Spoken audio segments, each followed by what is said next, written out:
Hi, my name is Hunter Orpeza. Oh, hey, didn't see you there. So welcome to Depot Park. This place has a really rich history, full of lots of ways in which they, and many designers actually, work together to create a really cohesive design. Let's go through the park. We begin here with the park in the background here.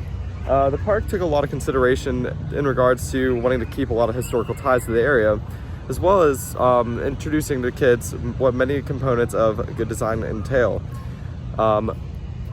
Looking at these specific actual ideas that they created, they wanted to take elements of what we see here in the background with these energy plants and then incorporate it into what is like shown in the playground. So working alongside with playground designers and specializers in that field, they were able to create elements like the smokestack, even though they weren't able to actually use the real one due to structural issues, and even though it was discharged many years ago, they still were able to use elements in that design to incorporate rich history, along with the little pamphlets along the side as you go throughout the park, and little signs as well. These kids enjoyed a great multitude of an experience of learning while still having a lot of fun. They're able to understand more of a history as they go through, even as elements such as the scenery of the nature around them. Uses of natural Florida wildlife, such as the trees involved and the invasive species, show them and represent what is good for our state and what is not good for our state. And besides that, as you can see, this has become a multitude of many families in this area, involving a socioeconomic growth and further development of the area. In this project, we were able to actually understand from a first-hand encounter of the main project advisor in the CRA, and she actually had kids while she was working on site, so incorporating that element of design, and this was really a phenomenal aspect, and to have a first-hand experience and see what works and what does not work in good design. Transitioning from the playground, we will move our way over to the bathroom, the public bathroom. So in this area, actually, we have, it took a lot of design consideration in regards to the fact that public bathrooms are one of the most dangerous places in a public park. And with this actual building itself, it took a lot of consideration in regards to almost an airport design in which you have the concept of an open but yet privacy setting. And then in the area as well, the city of Gainesville itself had a lot of development in the area, and they were trying to revive the area during this project through the process of gentrification.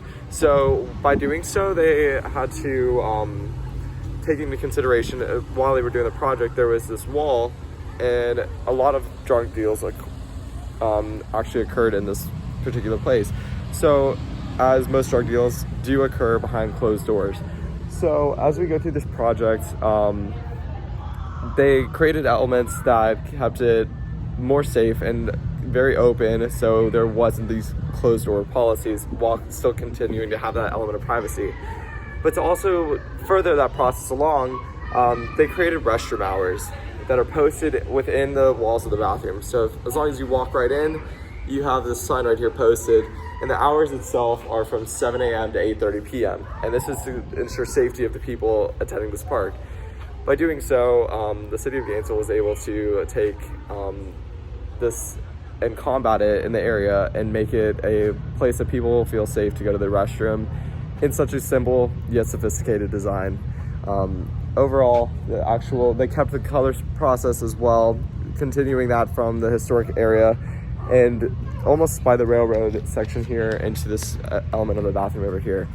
When it comes to a community understanding of design, taking in everyone's considerations is definitely a major component of what entails good design. So, talking to our guest speaker this morning, she had mentioned that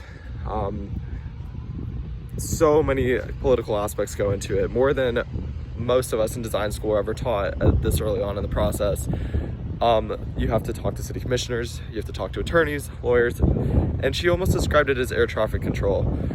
But in regards, most people in a park the size of this as being 2 acres, in the city of Gainesville itself have a compromise of open shaded space versus open space. A lot of people enjoy the lounging on the grass.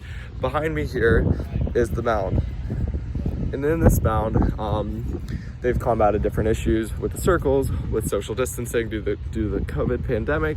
But at the same time, this mound used to be considered what we call a it was supposed to be used for an amphitheater, but according to budget and political reasons, they had to change this and make it more of just like a temporary thing, and they can put a temporary stage in if there is a guest speaker or something that does come to town. However, most people enjoyed the actual changing of the space and enjoying the actual beautiful atmosphere and nature provided by Gainesville.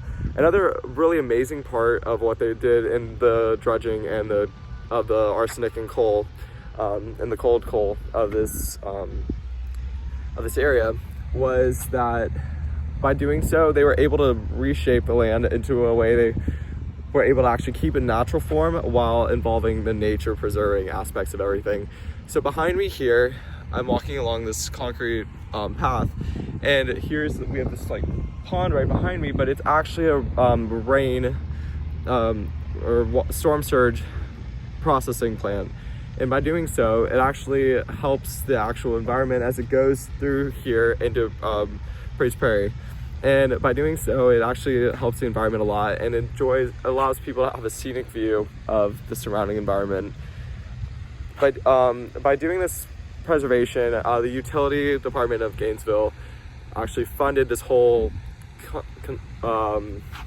dredging of the dirt and soil, and then relocating it and then repurposing it so that way we can enjoy this beautiful environment that we have here in the city of Gainesville. All right, next up on our list, besides the beautiful aspect of the community, which plays a large part into the role of the artwork that gets placed throughout this park. It's a beautiful process, but at the same time, the historic aspect of it is what really brings this place back to its original roots. Behind me now is the Depot Center, which was actually relocated here. It was on the other side of the park in a storage facility during this process, and now it has been relocated, and instead of being used as first interpreted as a train museum, or was going to be, it actually is used in many multifaceted purposes. So there's actually restaurants, a bar for the parents, of course, of the playground, which work very well together. I'm sure that was a great economic investment for the community. And then on top of that, they kept a lot of actually very historical qualities while making it LEED accredited for certain funding. By doing so, the building itself is very, very old, like almost, I want to say 200 years old at this point. And they kept the original color by going back in the process of going through paint sampling and finding this old paint and going back to this company and finding its original paint color and bringing that true historic aspect back into what is Depot Park today. By doing so, they actually they created this atmosphere working with actual historic architects. One from actually my hometown in Key West, Bert Bender, who actually my boss from last summer worked for, and amazing designer. Did a phenomenal job reincorporating so many of what Gainesville rich history entails into this beautiful design.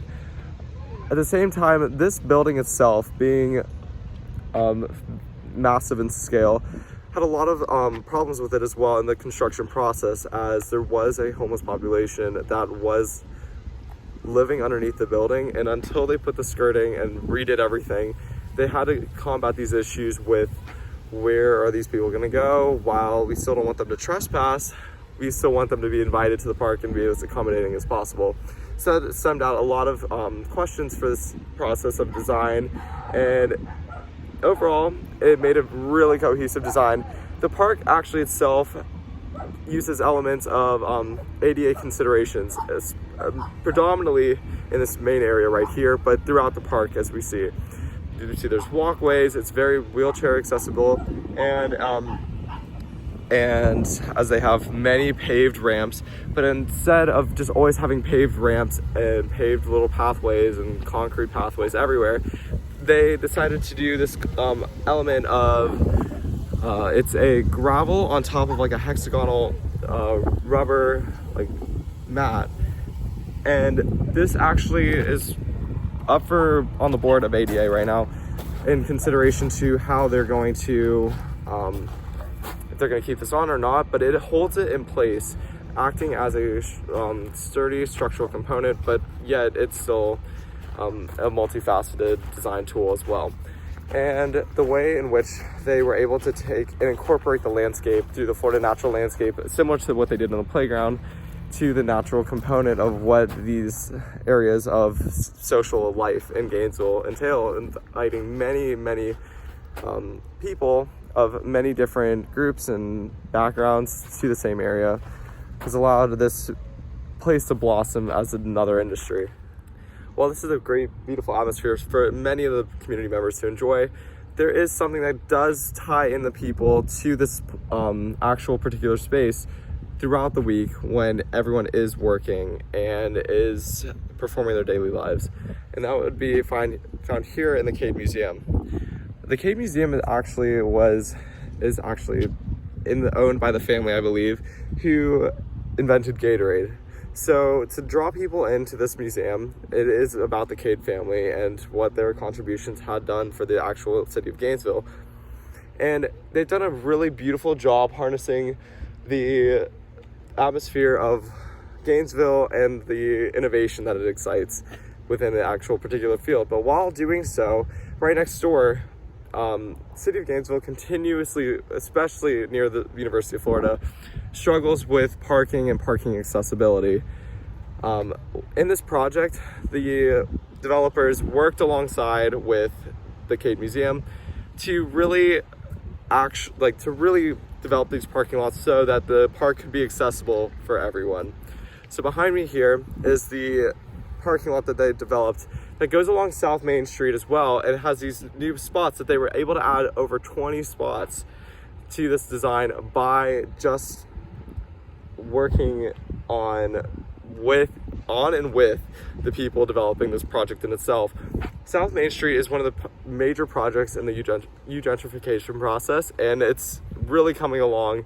And over the last 15 years, it really has changed and shaped the space, along with the development of Depot Park, centralizing a hub in which many people can come to enjoy for all sorts of events and activities. I hope you enjoyed.